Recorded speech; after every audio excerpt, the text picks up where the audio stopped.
Once again, good morning.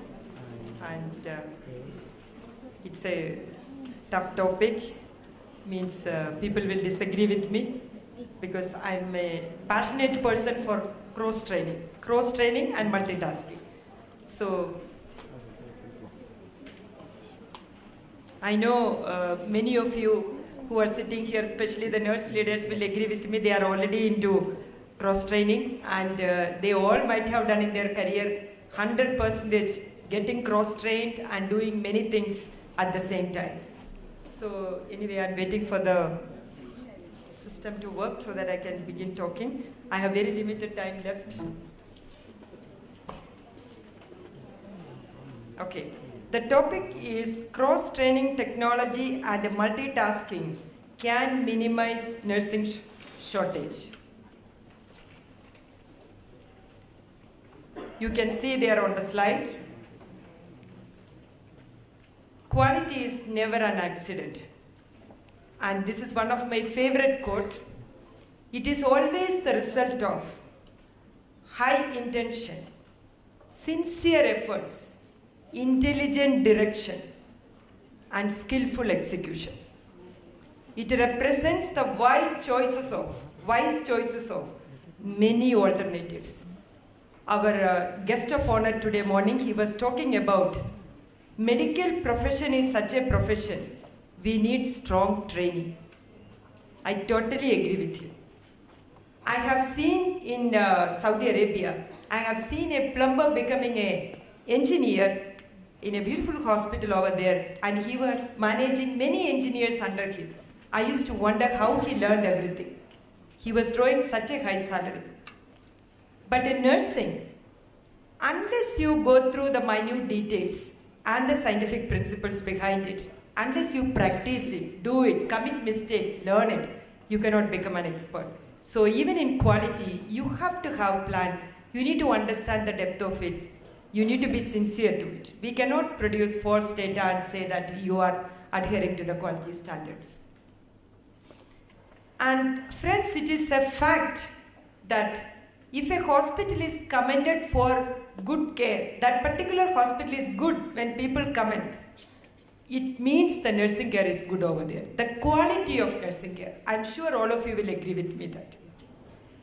And I have heard many people commenting, let us get admitted to so-and-so hospital. Nurses over there are very good. They will take good care. I have seen patients coming to certain hospitals, including here I have seen, so-and-so hospital did not give good nursing care.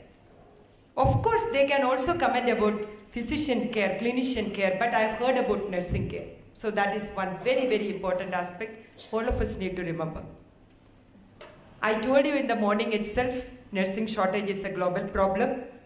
So I'll come back to you. What is the best alternative today to cross-train? You cannot have, my doctors keep telling me, get me nurses for transplant coordinator, get me nurses for neonatal intensive care unit, who can handle at every stage, from simple newborn baby to baby on ventilator with all the inotropes. Get me. But where is that get me? It doesn't happen. It is very difficult. So are we concerned? We ask, you all are young nurses, I can see on that side, growing. You are the future leaders. You are going to face problem in life, in your career, if you do not cross-train your people. And you also need to get cross-trained. I can see here, I can see the current crisis. I'll just look at, because that letter is very small. What are the current crises, what we are facing today?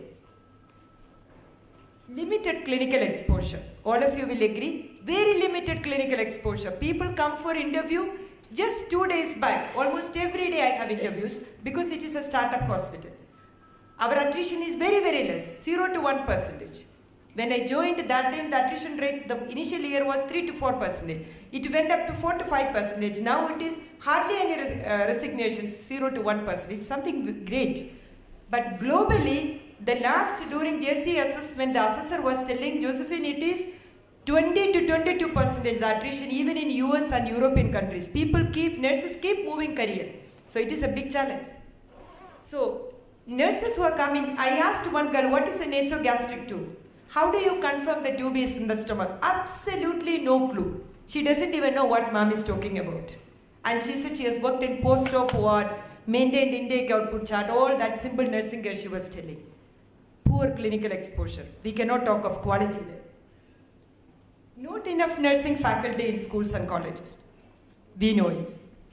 And I have seen today, people find it very hard to manage. See, I'm a bit vocal. I want to tell the truth. Once they are married, once they conceive, they find it very difficult to manage professional life and personal life. In my 28 years of career, now it's the 29th year, I have seen nurses quitting because they are pregnant. I'm talking about the female nurses, of course. And they find once they have little kids, they cannot manage the career and this thing. There was a talk, and in that talk I have told that nurses generally quit nursing in the mid of 40s, in the late part of 30s, because they cannot manage their kids. They are not getting enough support at home. That is one of the gray area leading to shortage of nurses. And computer and technology. We have this nursing consultant regularly coming to us asking whether we have any openings for recruitment. You won't believe, she was telling me she used to make good money recruiting nurses for various hospitals in Hyderabad.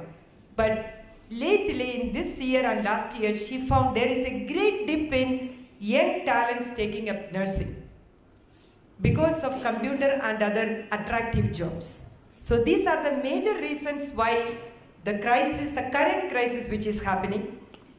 And if you look at the healthcare industry, the cost of healthcare industry is increasing, and there is increased demand for healthcare services.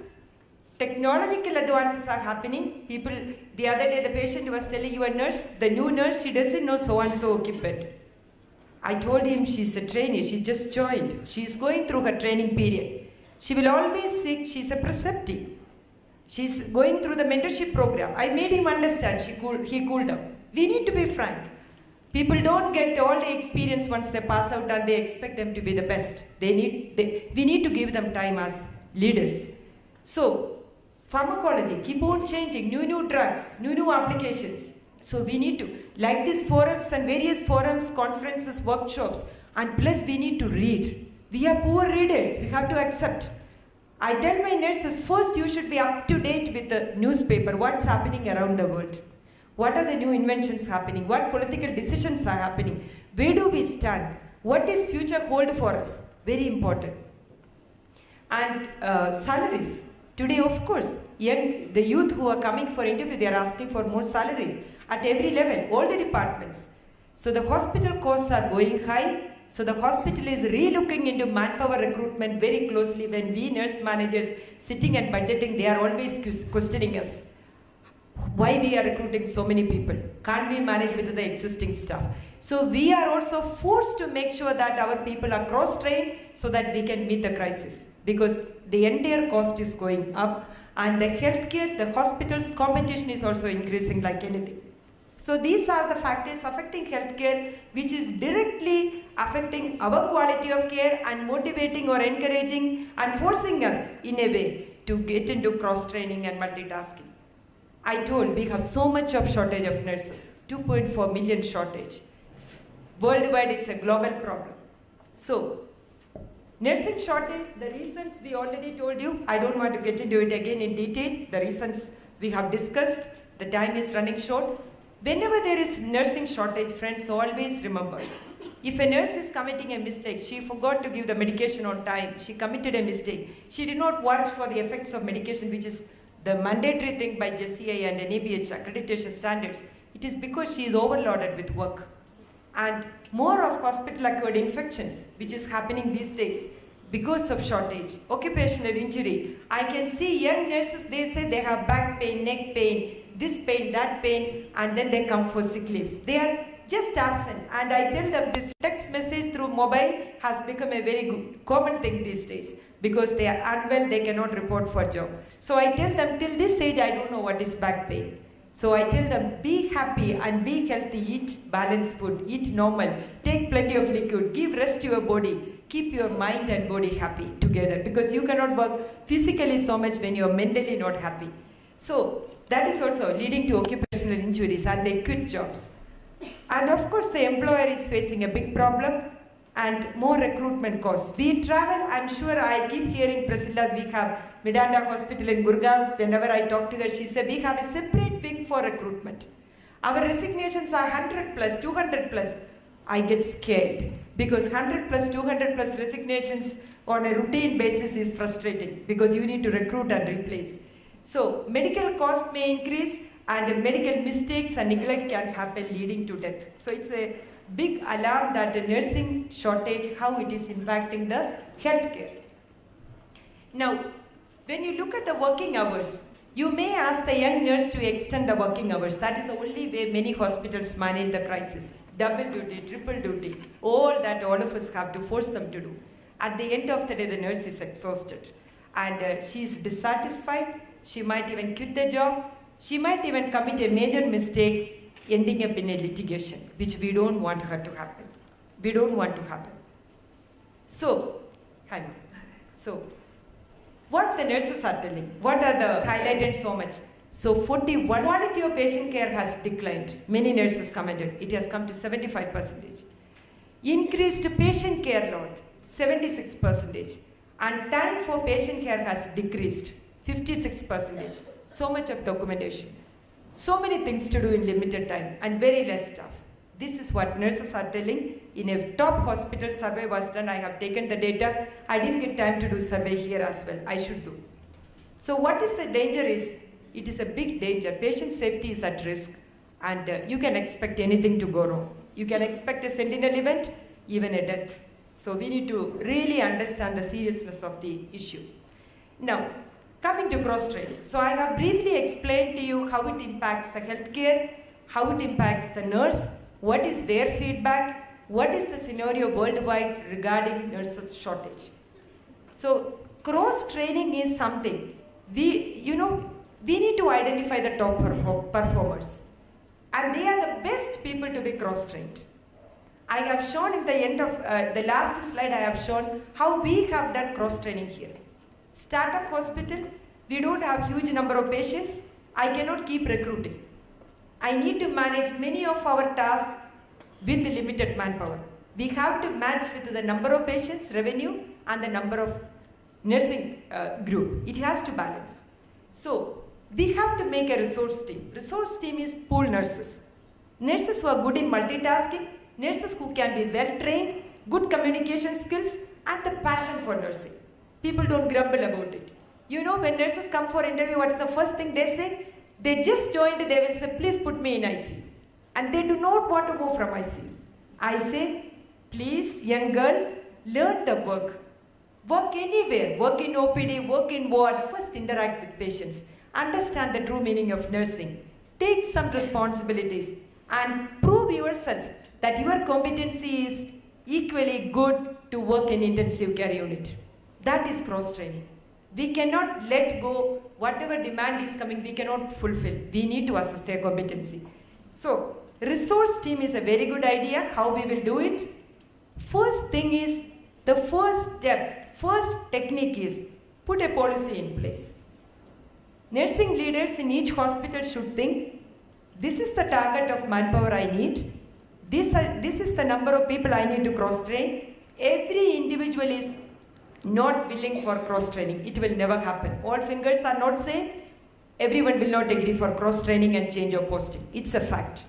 So first we need to put a policy in place, set our goals. We have to be clear as nurse leaders within us, what is the goal, what is the importance of this cross-training. And then plan for development, how we are going to do it. What is the program you have? Are you going to have a training sessions classroom-based? Are you going to have a department-specific? Like you want to post certain nurses in dialysis. You want to train in the department. Or you want to put another nurse into dialysis, you need to train her, to observe, to understand. I tell you friends, I had a nurse who was who had only shown interest in working in an outreach clinic. You know, outreach clinics are clinics in these multinational companies. She sat there, spent the whole day for months together. She came to me and she said, ma'am, put me in a better area. Can you give me posting in the neonatal intensive care unit? I looked at her, I saw the passion for learning in her eyes. I gave her a chance, you can go to NICU department, but do not touch the babies, stand and observe.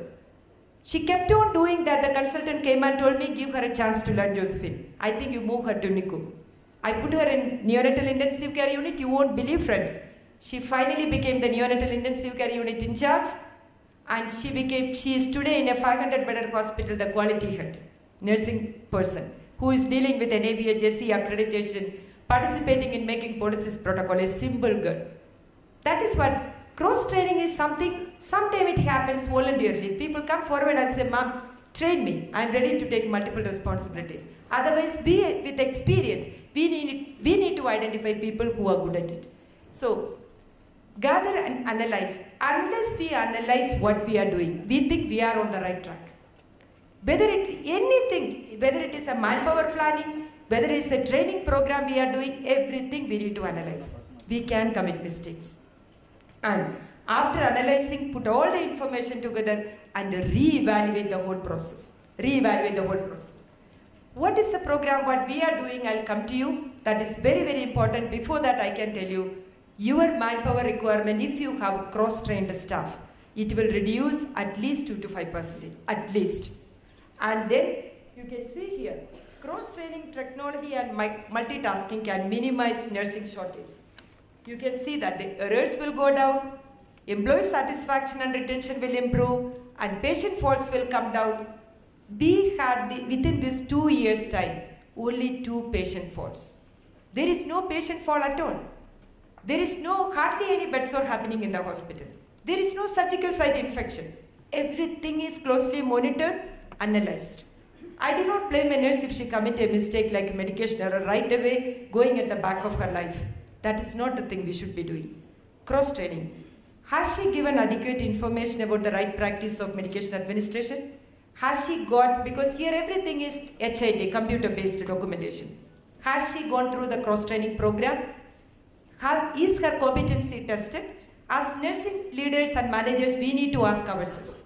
And if we have done it, still the person has committed a mistake, call and counsel and give her a chance to prove that, to avoid such mistakes again. That is our responsibility. And always take feedback from the team. Young nurses, they give very good feedback. They give feedback, ma'am, include so-and-so topics in our classes. Give us more practical exposure. Your induction program is very limited. So take inputs from them. There is no age barrier to take inputs. There is no experience which matters. I have seen people, fresh PGs, fresh graduates with a limited experience working extraordinarily good than people with so many years of experience, because they do not have that fire within them to make things happen. So it varies from person to person, number of years of experience, other things, that doesn't matter. So I want to come to the last and the most important thing, how we can develop this program. We at Continental, we have done preceptorship program, that is mentorship program. Many of you must be doing this program in your own institution, but let me tell you, friends, for the last 9 years, I had been implementing this program, that is mentorship program. Any new joinee who comes in, he or she will be posted in a department, wherever she is, she will be guided with a mentor. And if the person is in a critical care unit, we have a checklist referring to the critical care. Whichever department the person is posted, the mentor has the checklist with him, and he or she is called a preceptor. And the new joinee is called a preceptee. And we put them through that program, and every now and then, the nurse educator, nursing supervisor, or nurse manager, they make sure that they understand and they go through it. And I tell you, friends, with my experience I have seen, that is a form of cross-training. You can adapt any kind of method. It is how you make it happen. If you compare the delivery of care by cross-trained nurses and nurses who got direct posting into the department, with just a simple nursing induction, you will see that the cross-trained people are better performers than the people who got direct posting, because they had no guidance, no support in the system. And in the Western countries, it is all mentorship program. It is not only in nursing, in various other faculties, you will find people are going through mentorship program, even multinational companies, because at the end of the day, if somebody guides, you are more free and more confident to work efficiently. And so we'll go to the preceptorship program. See, you can see that if you successfully implement a preceptorship program, that is cross-training through preceptorship program, which is called a mentorship program. In that particular unit, wherever it is, you need that unit-specific 85% of the staffs only. Rest of the people depends upon the patient ratio there. You can have from other areas as a resource pool or pool nurses who are not that too busy, and you can take them and utilize in those locations, which we do here very, very often. That is the way we are running this place, let me tell you. Otherwise, our manpower should have been gone up so high. But people are keep on cross-trained, and if a person is getting posted into another unit from the existing unit, she is again going through the cross-training program. So you can really save the manpower. So, but for cross-training, you have to see the eligibility. Everybody can't be cross-trained. You have to see what is the minimum requirement, what are the shifts which are challenging, which are the floors where the cross-trained nurses need to be posted, and which shift, and holidays and other days, which is bigger challenge. People are requesting for like festivals, everyone wants off. So if you have cross-trained nurses, they will take care of those days' responsibility. So given a chance, they will prove that they are equally competent like nurses working in those areas. Now, when you mentor, this is preceptorship is called a mentorship. You can see that retention is better, staff development is better, job satisfaction is better, and also you can see a leader is getting created. Every preceptor feels great she or he is guiding a young one or a senior person. You don't need to be very young to be a preceptor. Any new joinee is called a preceptor. And you know, I tell you friends, on International Nurses Day, which is coming next month, May 12th, I have been recognizing the best preceptors, the mentors, because they are the future leaders of tomorrow.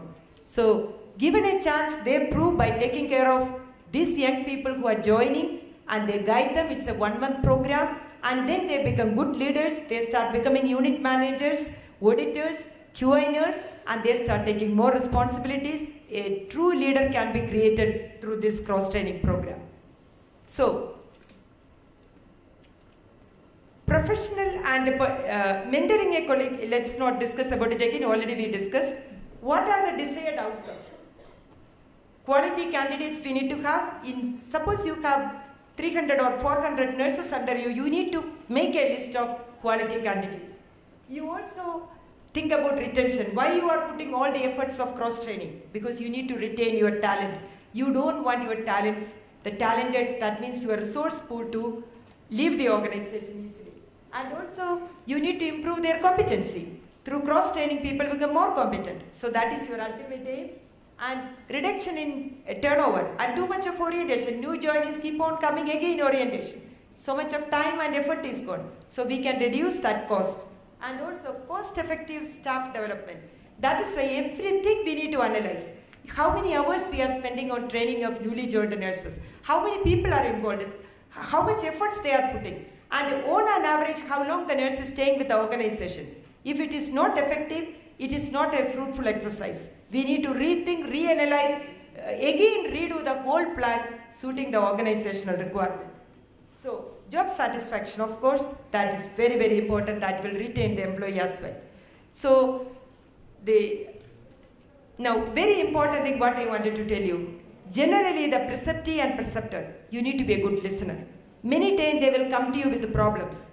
They are not getting good support within the department.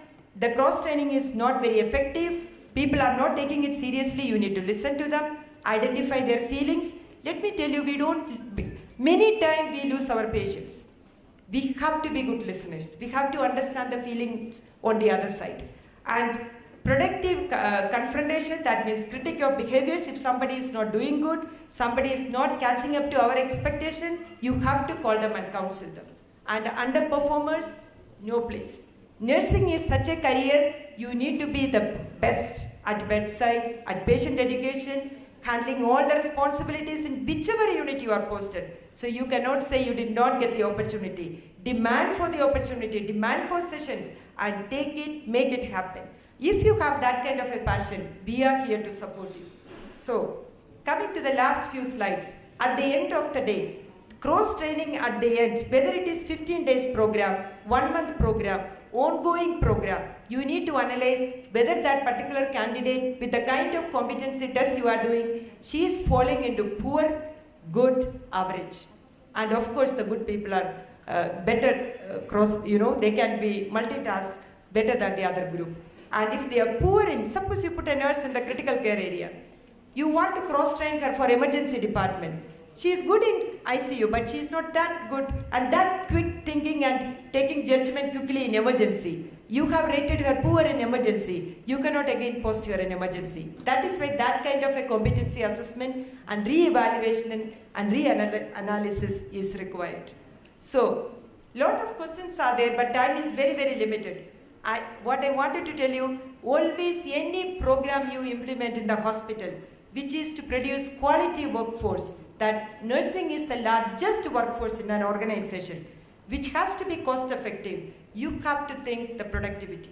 Avoid depleting regular staffs. What we do, we think that we have a pool of nurses who are cross-trained.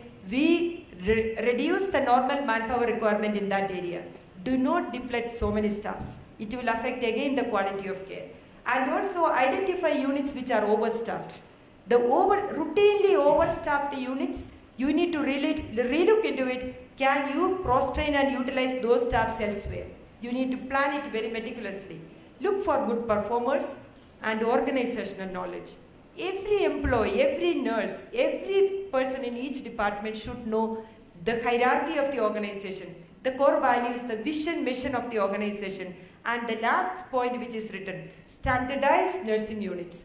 If a person is moving from one floor to the next floor, which is of same bed strength, you have to have same layout. You have to have same policies, same protocol, same way of keeping things, same number of drugs and documentation in all the areas. It is very, very easy for the nurse, because we are using cross-trained pool nurses, she is moving from one unit to the other, and if she can't locate a thing, if she doesn't understand something, she gets frustrated. Next time you ask her to go to a different area, she will not agree. So such kind of a feeling can be avoided if you give them orientation of that unit. The layout is common, and as per NABH and JCI, we have standard policies and protocols. We have to just follow it blindly. That's it. So that is very, very important. Instead of blaming them, you do not know this, you do not know that, you are here within the organization for such a long time, such kind of foolish statements we should not be making. So, this is one Excel sheet you can make, which I regularly do. Suppose in all the shifts, what is the total operational beds and what is the number of average patient census in that area? And what is the nurse-patient ratio in that floor? What exactly you are predicting? You want 1:4, 1:3, whatever is your organization structure. And how many RNs are posted there who belong to that unit? How many RNs are there? And pool staffs, you have to get cross-trained people to that area. How many you have taken? And how much of payment is going to the RNs? How much is going to the pool staff, the cross-trained staff? You can do a comparative study month to month, and if you see in certain areas, certain shifts, you are requiring so many of support from other area. That means your manpower planning for that particular area is not correct. You need to relook into the manpower requirement of that particular unit. But this will give you an idea for your manpower situation, utilization of your cross-trained staff, how much revenue is going towards that, is it worth pulling down the pool staff, or we should recruit more people. This kind of rethinking can happen.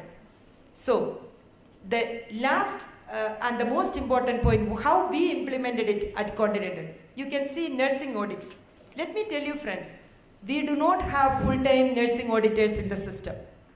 We are using people who have already other responsibility. There is no one sitting and auditing the whole day, but the round-the-clock audit is happening. 24 hours audit is happening. Nurse managers do the audit. I have delegated certain number of audits to each person. Along with that is multitasking. When you do multitasking, you become more skillful.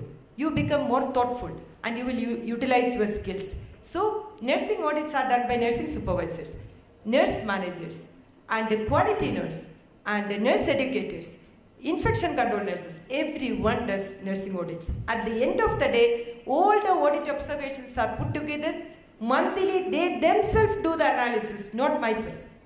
And a consolidated report is prepared, and month end we sit, the core quality group, around 10 to 15 nurses, we sit and study the data, and then we make plans for the next. Today in nursing, you cannot work individually. You need your team in place. You need your core team, you need your other team. Empower them. We have topic on empowerment. Very, very important. Multitasking by QA nurse. Our QA nurse, he is not free only for QA activities. He is also a computer training person. He is training because at Continental 80 to 90% of the documentation is done in the system. All the documentation training is done by him. If there is an emergency, he is rushing and helping there. He works as a manager on duty. He is also helping on the floor to do audits. So QA nurse is not kept free. That is multitasking. And floater nurses. This is a concept which we did in recommendation. This is recommended by our chairman, Dr. Guruvan Reddy. He said, Josephine, on holidays, I see there is a vacuum. Even I myself learned. See, we all learn. We still keep learning. We have to accept it. Your nurse manager is off on the floor. I see there is no cross-trained. And he is somebody who recommends cross-training. He cannot see if in a department, suppose cath lab, you don't have cases that day. The approval has not come. The cases will come in the afternoon. What the nurses are doing in the morning hours, he will ask me. It is good. Utilize the nurses elsewhere. I can only utilize them elsewhere if they are cross-trained. They can do multitasking. Then only we can utilize them. That is why this kind of activities are required. So, floater nurse is a concept which you can also think of implementing. My ward manager, you call them team leader or nurse manager. Next to her, we have a floater nurse. The floater nurse does all the screening of files before a patient is getting discharged. When a patient walks in, patient rights and responsibilities are explained by the floater nurse. The floater nurse keeps a track of TAT, discharges, patient education.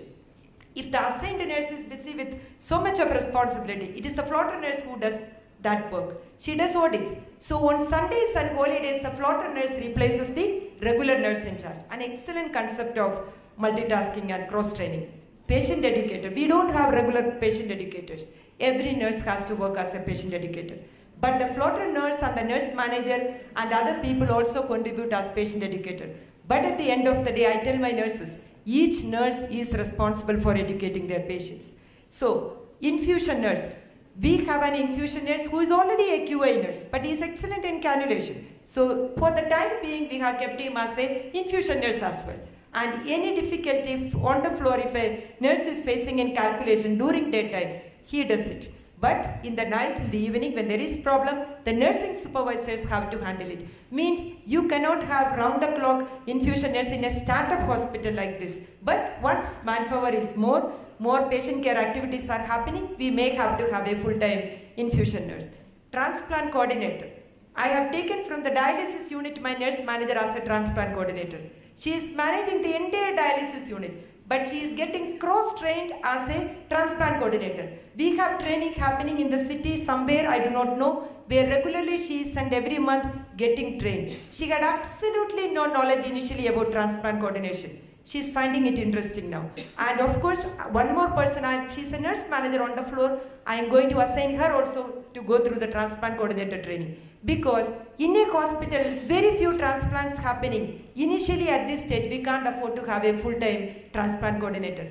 These are the advantages of multitasking and cross-training. And always remember, generally top performers become good masters in cross-training. They are really good, and when the appraisal comes, when the appreciation comes, we need to commend and applaud them for the multitasking activities which they do. If we don't appreciate, that is bad. Always praise, always appreciate people who are, ready to listen and ready to take challenges. So, very important points which I want all of you to remember. Cross-training cannot be done if the person's competency is not tested. The person has to be competent. He should be comfortable in helping here and there. Some people get annoyed.